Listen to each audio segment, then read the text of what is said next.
Here's what I wish I knew at 20 about my mind and my physical health and my spiritual health, which are all connected. I wish that I was spiritually a little bit more connected. I wish that I had written things down more often. And I wish that I was more physically well.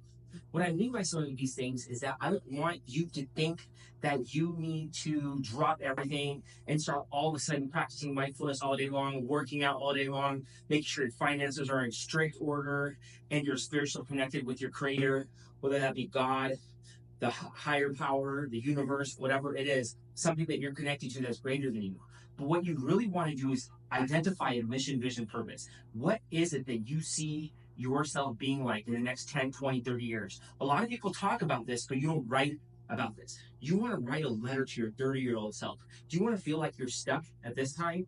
Do you want to feel like your mind is all over the place? Do you want to feel like you have these problems, ADHD, major depressive disorder, anxiety disorder, and blame it on it? Do you want to be 32 saying that it's because of this person that did something in your childhood, like your dad or your mom, that you're the reason why you're like this? And then your physical body is not in place, your physical health is not intact. I'm a practicing board certified family doctor. I've been in practice for 13 years and I've seen so many patients with so many regrets. And these are some of the biggest ones. What you want to do is you want to write down what your mission is, what your vision is, what your purpose is, accept it, embrace it, and then live your life to the fullest. When you don't, you're going to regret it. Now, you could even say, look, when I'm 20, I'm probably going to go drink tonight. But tomorrow, what I'm going to do is I'll sit down and I'll write down what my 34-year-old self would say to this. I'm going to accept it, embrace it, but I'm not going to go out and start fighting everything. I'm not going to control an environment.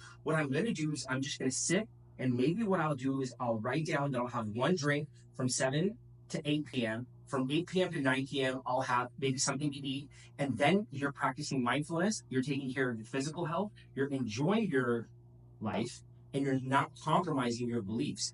But maybe someday this won't serve you anymore. And you're going to need to find people that are going to elevate you to the next level. And that's when your mission, vision, purpose needs to change regularly. And this is where mind hygiene comes in, which is a technique supported by medical evidence that will help you understand what it is that you are thinking without talking to a bunch of people, taking a bunch of meds, and creating a bunch of problems in your life.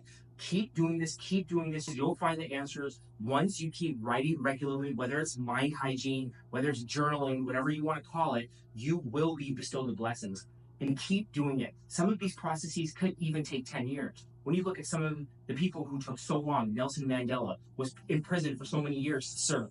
Jesus Christ was in prison. I believe he was somewhere isolated for 3 years.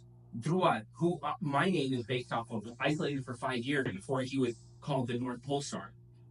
Abraham was isolated in the woods. David was sent off also and was isolated for several years before he got the throne. There are so many people who will be isolated for several years. If you can create this isolation, knowing that you have a higher mission, vision, purpose, your mind hygiene and your health all the time, you will not wake up at 45, which is my age right now, and say, what's going on? It took me about 6, 7 years to get to this place right now where I understand that me being alone for this whole time, me being single for most of my life, me living alone for most of my life was the reason. And the reason is for me to say, if I can get my mind health, my spiritual health, my physical health, my financial health, my sexual health, my spiritual health, my core value health, my relationship health, and my executional health all in order by myself, I can inspire others to do it too. I didn't know that. If I would have known that, I may have attained it sooner, or I may have even delayed it because I wanted to enjoy my life. You get where I'm going? But if I hadn't written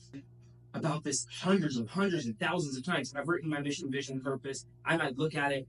It'll change weekly. I might look at it sometimes even 3 times a day. And I've been doing this for about 7 years. And finally, I have a good understanding that I accept that I'm alone and the blessings will be bestowed when they're ready. Because I speak on this, I do content on this, I do coaching on this, and I'm a practicing board certified family doctor. Coming from juvenile detention to where I am, coming from drug addiction where I was dying to where I am, it's all a story. I was in juvenile detention for joyriding when I was a teenager. Now I practice as a prison doctor for 6 months in a local prison here. But those are some of the stories that I feel I want to inspire others. And you can get there too. You just have to write it down all the time.